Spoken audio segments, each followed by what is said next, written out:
Vous pensez connaître le Kung Fu?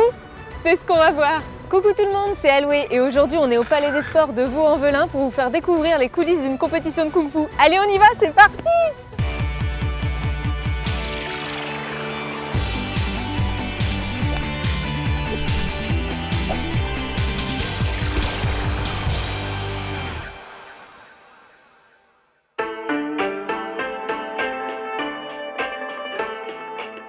Tous les héros ne portent pas de cape et pendant que les compétiteurs sont sur le tapis, c'est une véritable armée de passionnés qui travaillent dans l'ombre.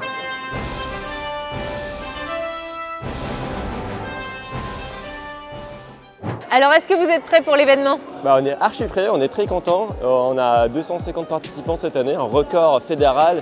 Et on est très contents d'avoir poussé le Wushu un peu plus loin chaque année.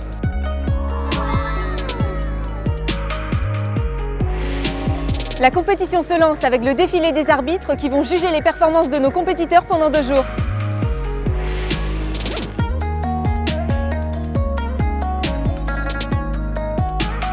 Alors là, on est dans la salle d'échauffement où les compétiteurs finissent de se préparer et la compétition peut commencer.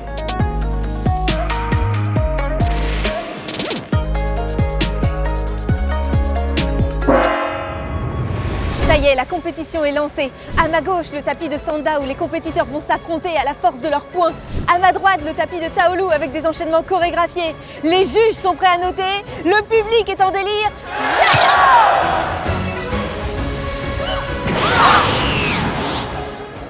Mais au fait, Rémi, c'est quoi le Kung Fu? Eh ben vois-tu, Aloué, c'est très simple. Le Kung Fu fait partie du Wushu, qui englobe l'ensemble des arts martiaux chinois. On y retrouve des disciplines comme le Tai Chi et le Qigong. Le Kung Fu est un art martial chinois traditionnel, vieux de plusieurs siècles. À la base, c'est un ensemble de techniques de combat. Mais aujourd'hui, on y retrouve aussi des disciplines artistiques et acrobatiques. Ce qu'on appelle le Taolu. Les Taolu sont des enchaînements codifiés de techniques de combat qui allient force, vitesse, souplesse et précision.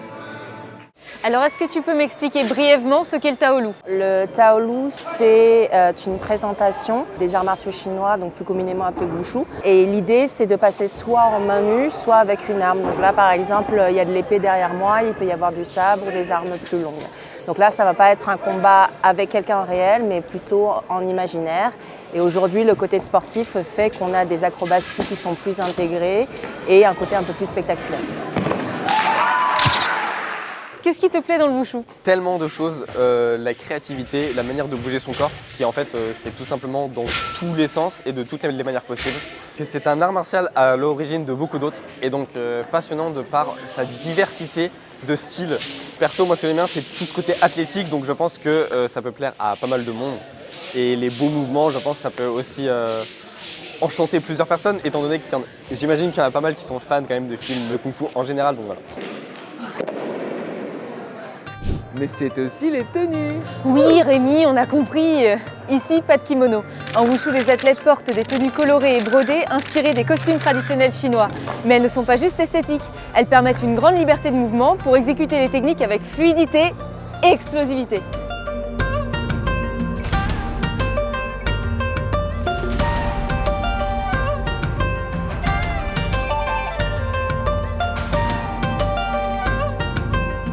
Face au Taolu, le Sanda, la boxe chinoise. Ici, nous assistons à des combats libres. Les combattants sont armés de leurs gants et s'affrontent à l'aide de coups de pied, coups de poing et projections.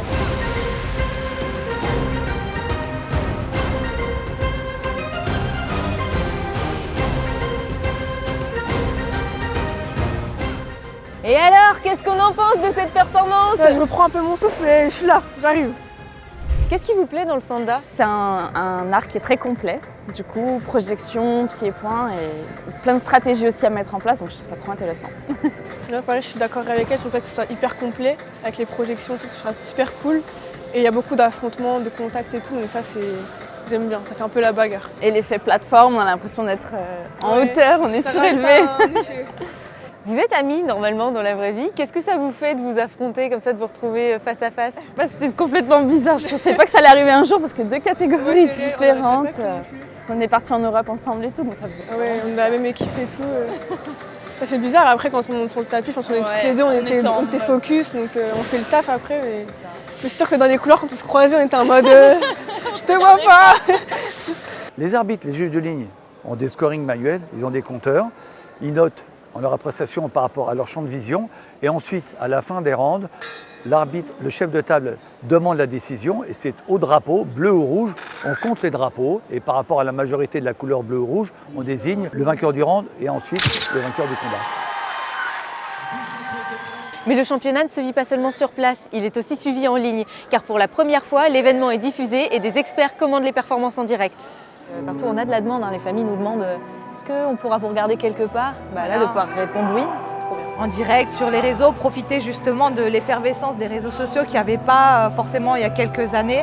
Donc profiter d'avoir un contenu comme ça pour développer notre discipline à un plus grand monde et d'essayer de toucher le maximum de personnes pour ces championnats de France.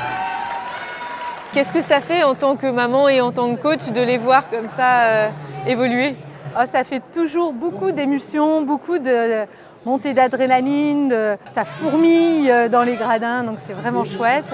Il y a de l'ambiance, on l'entend. On entend la plateforme de Sanda trembler, on a peur pour eux. Et puis on entend aussi les encouragements dans les gradins, voilà, donc c'est chouette. Si le wushu impressionne déjà à main nue, avec des armes, c'est un tout autre niveau. S'il y a bien une chose qui différencie le wushu des autres arts martiaux, c'est son incroyable variété d'armes. Chaque arme a son style, sa technique et son histoire. Est-ce que vous pouvez me présenter un peu vos armes ? C'est une épée, donc Janshu, c'est le style du nord.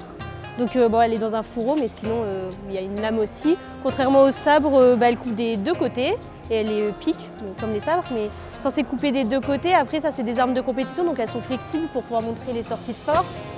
Mais c'est vrai que à l'origine, les épées étaient utilisées par les officiers en Chine. Dans les grades, chaque arme avait un peu son statut. Elle est plus noble que moi. Je suis plus noble que lui.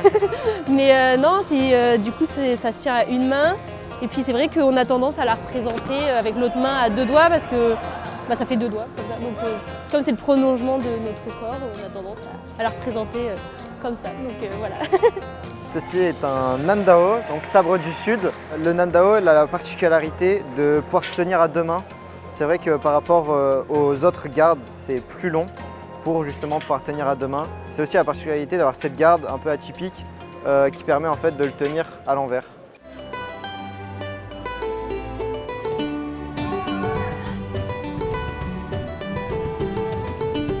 Après des heures de compétition, les efforts sont enfin récompensés. Les athlètes qui se sont distingués par leur performance se qualifient pour le championnat d'Europe.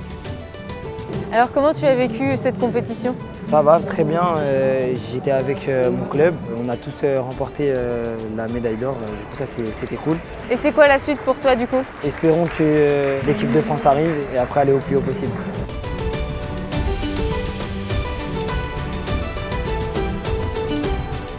Comment détecte-t-on des futurs champions ? On se base sur pas mal de choses. En fait, on regarde déjà le niveau technique, en gros le nombre d'erreurs qu'ils font, si les erreurs elles sont évitables ou pas. Et après le niveau, on va dire techniquement c'est la note B, mais c'est en gros le style, la vitesse, la puissance.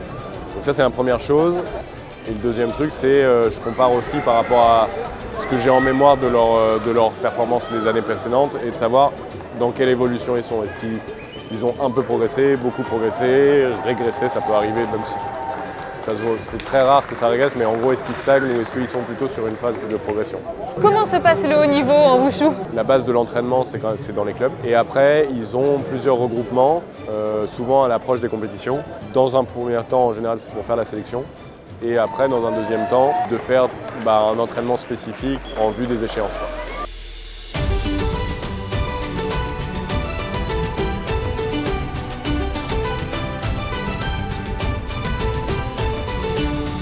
Le championnat de France, c'est fini. Si tu veux en découvrir un peu plus sur le Kung Fu, ne rate pas nos prochains épisodes.